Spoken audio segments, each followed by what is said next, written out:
Hello, my name is Jeremiah. I started losing my hair at age 18, 19. I noticed that my uncles actually started noticing it at my graduation. My father was bald, so was my grandfather on my dad's side, so I kind of knew it was inevitable that it was going to happen to me too. Started looking at different things I could do to change it, how to save my hair, and eventually stuck to going to the transplant. It's been 4 years. I had my first transplant done. At the time I had more of my natural hair, and over time I lost it and thinned to what my transplants just left in the front. The hair loss has definitely changed a lot of my life for the most part. Anybody that knows me knows I wear a hat 24/7. I almost wear it to sleeping. In high school I had a full head of hair, had to have it thinned. Always did my hair, and once you start losing it and you have your friends, you know, you gotta be thick-skinned, they start making the bald joke, stuff like that, and it's different when you look in the mirror and you don't see yourself anymore, so you want to fix that, go back to your normal self. So that's when you start looking at that and other options. But definitely confidence had changed. You don't want to go in public as much because you want to be cosmetically appealing to people. Don't want them looking at your hairline versus your eyes. That's a very common one. I'm hoping for all over coverage, naturalness, but to just be able to style my hair normal again. People not, is that, well, he's balding, you know, take away all that part of life, you know, just to be back to normal. Things you can find online, there's so many different doctors and you don't know what's true or not. Actually, I fell onto Natural Transplants being online and YouTube and all the videos, and it made a huge difference. All the videos definitely keep you educated, and you can see the results. Past doctor you worked with and trained with also, both very reputable, and the results prove itself, you know, and that's huge.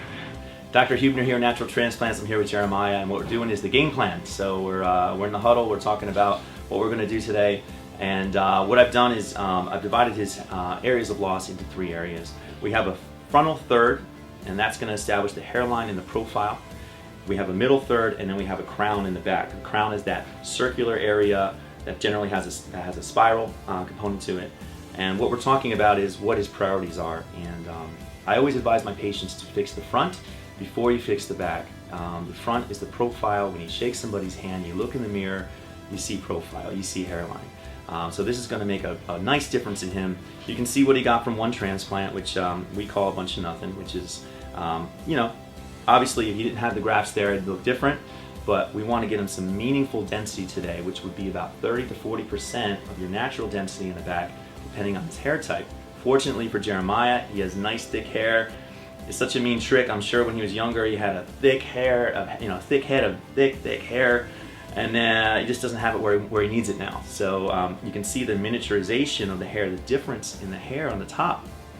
It's very thin, caliper, almost wispy, transparent hair. It also doesn't grow at the same rate as the hair in the back. And I was talking to Jeremiah earlier. You know, when you go to the barber, you know, this stuff. Oh, actually, your fiance. Congratulations. Your fiance cuts his hair, and she probably notices that this hair doesn't grow quite at the same rate as this hair in the back. So, so what we want to do is get in there.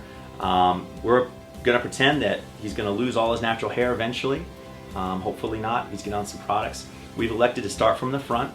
1 and 2 hair micrografts to soften up this front, so it's a nice natural transition into some larger grafts behind there to get rid of this doll's hair appearance. Some of these grafts in the front that he has are a little too large. So we're going to soften all that up so he doesn't have the pluggy doll's hair look.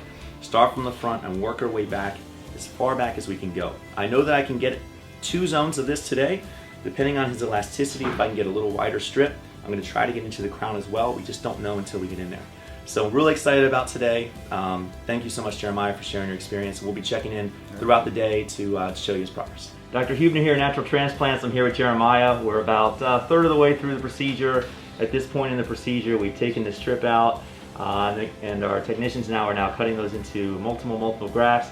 I'm very, very excited because in Jeremiah's case, his elasticity was amazing. So not only did we get the strip that we anticipated, we were actually able to get a 3rd strip, so we got an additional 20 to 30% more hair.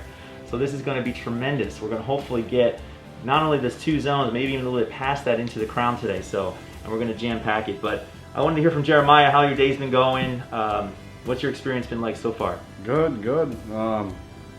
I didn't feel much. I mean, you have the anesthesia and there's a couple of pricks. Anybody that's ever had a tattoo, it's not even that bad. So, and once you're numb, it's smooth sailing. We've been sitting here listening to some music, cracking some jokes, talking about Wisconsin, and easy day. So I'm going to bring you around here so you can see that the incision really isn't an issue as far as him wearing a hat. I'll come right around here and show you. So you can see from the side here that basically suture line is not an issue as far as trying to hide that from people. Remember, we actually shaved this area as well. So this is not just an area of loss, this is actually where we shaved it. And you can see how close that suture line is. And it goes all the way around ear to ear. You can see how far up we come. So this comes above the ear. This is all good hair. This was not utilized in his last procedure, so this is really exciting. We got him a 31 centimeter strip from that, so even more than 30 centimeters. His density, you can see, is great.